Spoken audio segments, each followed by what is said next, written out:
Kalvakuntla Kavitha media సమావేశంపై తీవ్రంగా స్పందించారు Bhuvanagiri MP Chamala Kiran Kumar Reddy. Telangana రాష్ట్రాన్ని 5గురు కలిసి దోచుకున్నారని, అందులో కవిత కూడా భాగస్వామేనని ఆయన ఆరోపించారు. కవిత అవినీతి గురించి మాట్లాడటాన్ని స్వాగతిస్తున్నానని పేర్కొన్న ఎంపీ ఆమె చిత్తశుద్ది నిరూపించుకోవాలంటే సీబీఐ ముందు వాంగ్మూలం ఇవ్వాలని సవాల్ చేశారు. బంగారు తెలంగాణ అంటే హరీష్ రావు, సంతోష్ రావు ఇంట్లో బంగారం ఉంటే బంగారు తెలంగాణ ఎట్లా అవుతుందంటూ కవిత వ్యాఖ్యల్ని ప్రశ్నించారు. అలాగే హరీష్ రావు, ఈటెల రాజేందర్, సంతోష్ రావు అవినీతి చేస్తుంటే చూస్తున్న కేసీఆర్ కూడా అవినీతి పరుడేనని తీవ్ర వ్యాఖ్యలు చేశారు. దోచుకున్న సొమ్ము పంపకాలపై పంచాయతీ కారణంగానే కవిత బయటకు వచ్చారని మండిపడ్డారు. బండి సంజయ్, కిషన్ రెడ్డి సవాల్ చేస్తున్న నేపథ్యంలో చిత్తశుద్ది ఉంటే కాళేశ్వరం ప్రాజెక్టు విచారణను త్వరితగతిన పూర్తి చేయాలని, కేంద్రానికి చొరవ చూపాలని పిలుపునిచ్చారు. అంతేకాకుండా రేవంత్ రెడ్డి నిజంగా హరీష్ రావును కాపాడుతున్నారా? అయితే కాళేశ్వరంపై కమిషన్ లేదా సీబీఐ విచారణకు ఎందుకు ఇస్తారు అంటూ ప్రశ్నించారు ఎంపీ చామల కిరణ్ కుమార్ రెడ్డి. అనిల్ రెడ్డి గారు, యాదాద్రి భువనగిరి జిల్లా అధ్యక్షులు సంజీవ్ రెడ్డి గారు, ఇక్కడ ఉన్నటువంటి నాయకులు ప్రమోద్ పై, ఆవేద్ పై, జయంగిర్ పై, చాలా మంది కాంగ్రెస్ నాయకులు ఈరోజు కొన్ని కార్యక్రమాలు, ప్రభుత్వ కార్యక్రమాల సందర్భంలో నేను ఎమ్మెల్యే గారు ఈరోజు ఇక్కడ కొన్ని సిఎస్సి సెంటర్స్ ని ఓపెన్ చేయడం జరిగింది. దాంతో పాటు ఎంఎంటీఎస్ రైల్వే పనుల సమీక్ష కూడా, అంటే 420 కోట్లతోటి ప్రభుత్వం, సెంట్రల్ గవర్నమెంట్ గతంలో, మీ అందరికీ తెలుసు, గతంలో ఈ ఎంఎంటీఎస్ ప్రాజెక్టు స్టేట్ గవర్నమెంట్ ఇవ్వాల్సినటువంటి ఏదైతే ఫండ్, ఏవైతే జాయింట్ ఫండ్ ఇవ్వలేదని చెప్పి పెండింగ్ పెట్టిందో ఆ ప్రాజెక్ట్ ని పార్లమెంట్ సమావేశాలలో, మొట్టమొదటి పార్లమెంట్ సమావేశాలలో మనం లేవనెత్తడం, దానికి సెంట్రల్ గవర్నమెంట్ సానుకూలంగా స్పందిస్తూ మొత్తం 420 కోట్లు మేమే భరిస్తామని చెప్పి ముందుకు రావడం అనేది పెద్ద విజయం మనకు. ఎందుకంటే ఇక్కడ ప్రభుత్వం ప్రజల కోసం మంచి చేయాలనుకుంటుంది. మనం కూడా భువనగిరి నుంచి ఎవరైతే ప్రజలు ఈ రోజు ఒక్కటే 2 రైళ్లు పొద్దున, కాకతీయ ఎక్స్ప్రెస్ ఒకటి, పుష్పుల్ ఒకటి, 2 వల్లనే మనము హైదరాబాద్ చేరుకునే ప్రయత్నం చేస్తున్నాం. సరైన సమయాలలో కంటిన్యూగా అప్ అండ్ డౌన్ పోవడానికి సౌకర్యాలు లేక విద్యార్థులకు, అలాగే ఉద్యోగాలు చేసుకునే వాళ్ళకు చాలా ఇబ్బందులు అవుతున్నాయి. ఎందుకంటే ఉచిత బస్సు ఉండడం వల్ల బస్సులో కూడా కొంతమంది పిల్లలకు, మగ పిల్లలకు కానీ, ఎవరైనా ఉద్యోగాలు చేసుకోవాల్సిన పురుషులకు కానీ ఇబ్బంది అవుతుంది. ట్రాన్స్పోర్ట్ అనేది మనకు మల్టీ లెవెల్ ట్రాన్స్పోర్ట్ లేకపోవడం వల్ల భువనగిరి ప్రాంతం వెనుకబడ్డ పరిస్థితి వాస్తవం. ఈ రోజు రాయగిరి వరకు, గట్కేసర్ నుంచి రాయగిరి వరకు ఏదైతే ఈ ఎక్స్టెన్షన్ ఆఫ్ ఎంఎంటీఎస్ తోటి మనకు 4 నుంచి 5 సార్లు ఈ ట్రైన్ అప్ అండ్ డౌన్ చేసే ప్రయత్నం ఉంటుంది. మనం ఎంత బాగా యూటిలిటీ తీసుకుంటే దాని మీద కూడా చర్చ చేసుకొని ముందు మన ప్రాంతంలో ఇంటికాడనే ఉండి, తల్లిదండ్రుల చెంతనే ఊర్లోనే ఉండి హైదరాబాద్ పోయి ఉద్యోగం చేసుకుని సాయంత్రానికల్లా హైదరాబాద్ నుంచి మళ్ళీ ఇంటికి రావడానికి ప్రయత్నం చేయడానికి మేమందరం కూడా మీకోసం ప్రయత్నం చేసి తీసుకొచ్చినటువంటి ఎంఎంటీఎస్ ఇది. దానికి కూడా ఇప్పుడు నేను, మా ఎమ్మెల్యే గారు, మా నాయకులందరం కూడా పర్యవేక్షణ చేయడానికి పోతున్నాం. ఇకపోతే రాష్ట్ర రాజకీయాల పరిస్థితి, ఒక పక్క 1.5 సంవత్సరాల పాలన, ఇంకో పక్క 10 సంవత్సరాల పాలన. నీళ్లు, నిధులు, నియామకాలనే నినాదంతో ఆ కుటుంబం, కేసీఆర్ గారు, హరీష్ రావు గారు, కవిత గారు, కేటీఆర్ గారు, సంతోష్ రావు గారు, 5 కుటుంబ సభ్యులు ఈ రాష్ట్రాన్ని 10 సంవత్సరాలుగా జలగలాగా దోసుకున్న విషయాన్ని చెప్పకనే చెప్పింది ఇప్పుడు ఆ ఇంట్లో నుంచి బయటకు వచ్చి మాట్లాడినటువంటి కవిత గారు. ఆమె కూడా క్రియాశీలకంగా ఎమ్మెల్సీగా ఉండి, కుటుంబ సభ్యురాలుగా ఉండి ఈరోజు బయటకు వచ్చి ఇందాక ప్రెస్ మీట్ లో ఒక సూటి ప్రశ్న అడిగింది. బంగారము హరీష్ రావు ఇంట్లో, బంగారం సంతోష్ రావు ఇంట్లో ఉంటే నాయన తెలంగాణ బంగారు తెలంగాణ అయినట్ట అని అడిగింది. ఈ ఒక్క ప్రశ్న సాల్వ్. బంగారు తెలంగాణ దిశగా సోనియా గాంధీ తెలంగాణ ఇస్తే ఎవరింట్లో బంగారం పడ్డది, ఎవరింట్లో బూడిద పడ్డది?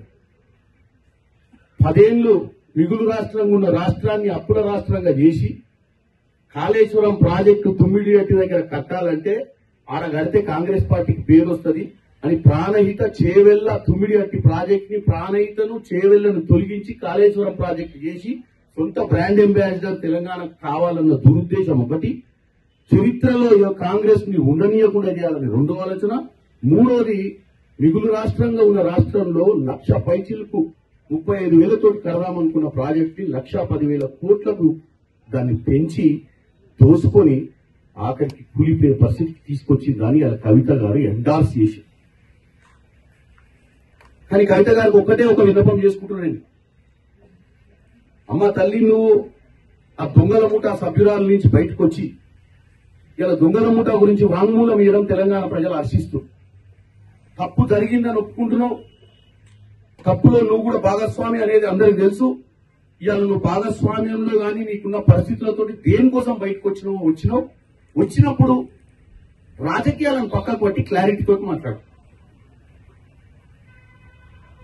రేవంత్ రెడ్డి గారు కూడా ఆన్సర్ ఇవ్వాల్సిన అవసరం లేదు. నువ్వు బయటకు వస్తే నువ్వు చెప్పాల్సింది కాంగ్రెస్ ని పక్కన పెట్టు, రాజకీయాలను పక్కన పెట్టు. మీ 10 సంవత్సరాల పాలనలా మీరు ఎట్లా తెలంగాణను దోసుకురో తెలంగాణ ప్రజల ముందు నువ్వు వాంగ్మూలమి.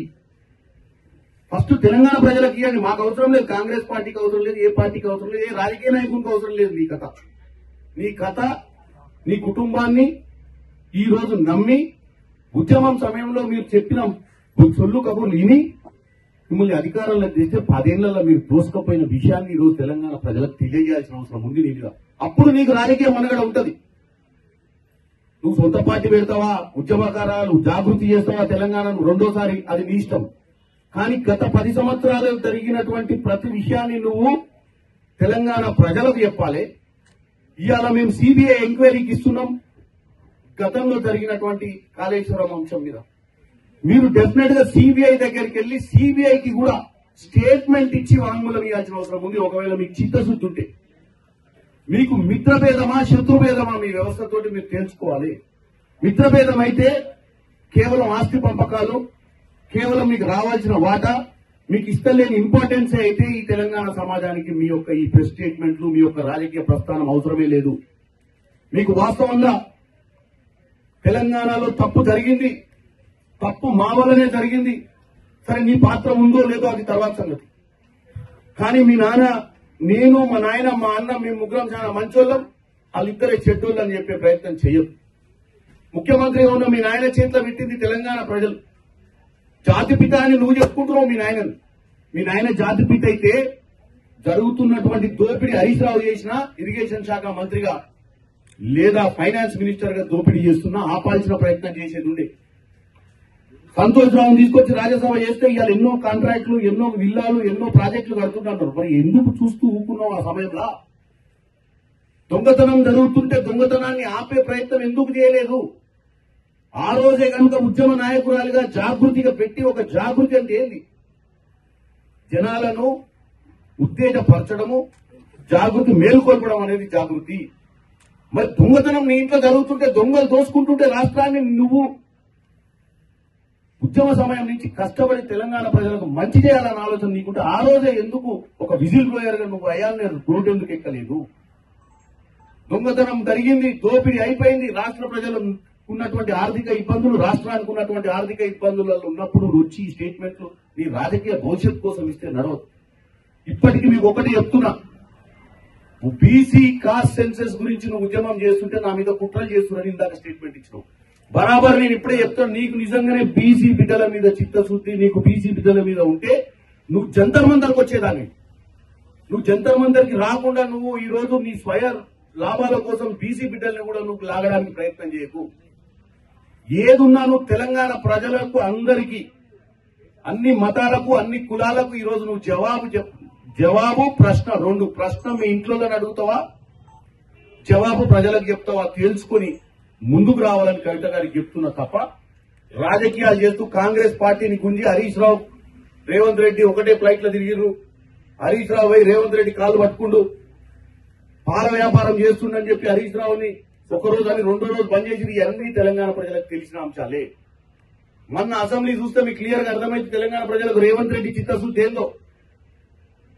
రేవంత్ రెడ్డి గారు, హరీష్ రావు గారు ఇరిగేషన్ శాఖ మంత్రిగా, ఫైనాన్స్ మంత్రిగా ఉన్నంత కూడా ఈ ఎంక్వైరీ చేసింది ఎవరి మీద? హరీష్ రావునే కాపాడాలనుకుంటే ఎంక్వైరీ ఎందుకు వేయాలి? కమిటీ ఎందుకు వేయాలి? Coast committee.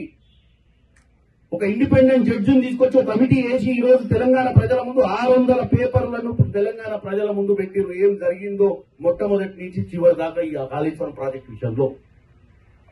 అంటే మాకు చిత్తశుద్ధి లేకుండా మ్యాచ్ ఫిక్సింగ్ చేసి ఉంటే అవసరమేది మాకు.